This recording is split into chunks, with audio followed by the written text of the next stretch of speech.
Polda Sumatera Utara mengungkap kasus perdagangan bayi yang dilakukan sejak tahun 2023 dan menetapkan 8 orang sebagai tersangka.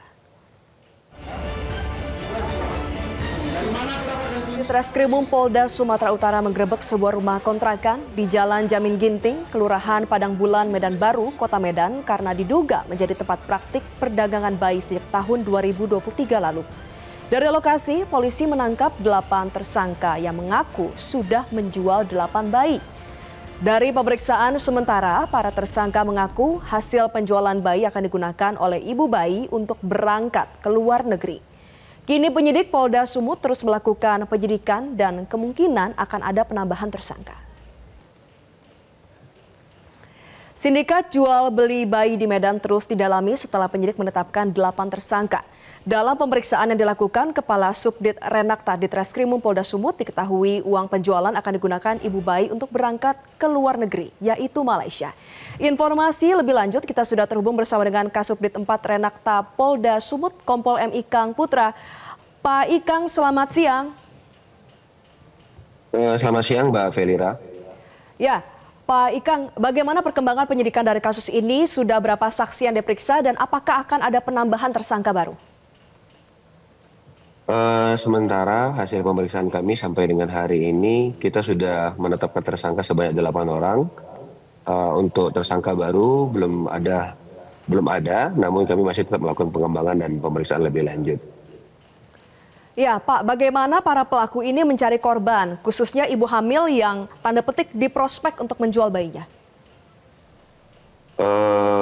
Karena sindikat ini sudah berjalan kurang lebih 1 tahun dan hampir mendekati 2 tahun, mereka mencari korban dengan melihat latar belakang dari korban tersebut, baik itu dari faktor ekonomi dan yang pada saat yang kami amankan saat ini dari tersangka, yang mana tersangka orang tua dari korban tersebut ini hamil di luar nikah, jadi seperti itu.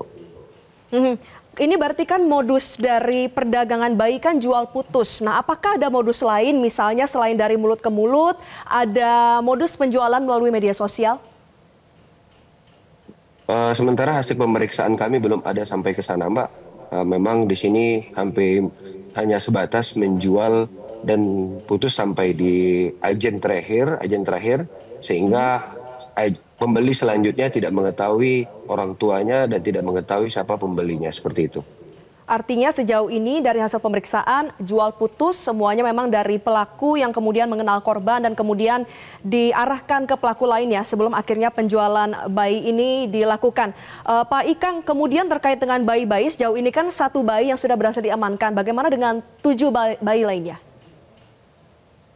Kita masih lakukan pendalaman, Mbak. Lakukan pendalaman terkait masalah bayi. Karena ini memang seperti yang Mbak sampaikan di awal, mereka ini sistemnya beli putus, sehingga kita masih ada hambatan untuk mengetahui kemana bayi selanjutnya. Karena yang bersangkutan menjual bayi tersebut tidak mengetahui juga siapa pembeli selanjutnya. Seperti itu, Mbak. Oke, tapi sejauh ini pemeriksaan sudah berlangsung berapa lama, Pak? Kan sudah ada 8 tersangka, memang tidak ada keterangan dari salah satu tersangka yang kurang lebih mengetahui yang mungkin sudah berada di ujung ya di penjualan perdagangan bayi ini diserahkan kepada siapa korbannya? Oh, belum tahu, Mbak. Belum ada, Mbak. Belum ada sampai saat ini. Oke, apakah penyelidik melihat bahwa kasus ini ada arah kepada tidak hanya perdagangan bayi, tapi misalnya penjualan organ dari bayi? Sementara hasil pemeriksaan kami belum ada sampai ke sana, Mbak. Apakah ada keterlibatan dari fasilitas kesehatan, misalnya Pak, yang memang menjadi lokasi dilahirkannya bayi-bayi yang tadi disebutkan, tadi kan salah satu alasannya adalah karena faktor ekonomi, kemudian juga karena di luar nikah. Apakah memang para tersangka, baik itu dari pelaku maupun korban, bekerja sama dengan klinik maupun rumah sakit tempat bayi tersebut dilahirkan? Sementara hasil pemeriksaan kami, kita masih melakukan pendalaman terhadap hal tersebut, Mbak. Karena memang kita akan melakukan pendalaman terhadap yang melahirkannya di rumah sakit mana, dan juga kalaupun yang ada keterlibatan baik, kita akan melakukan pendalaman. Namun sampai saat ini kita belum sampai ke sana, Mbak. Baik, kita sama-sama nantikan ya Pak perkembangan dari penyidikan kasus ini. Semoga memang 7 bayi lainnya yang sudah dijual, diperdagangkan bisa segera ditemukan dan juga tersangka lain ini bisa segera diamankan. Terima kasih Kasubdit 4 Renakta Polda Sumut, Kompol M. Ikang Putra sudah bergabung bersama kami di Metro Siang. Jelajahi cara baru mendapatkan informasi. Download Metro TV Extend sekarang.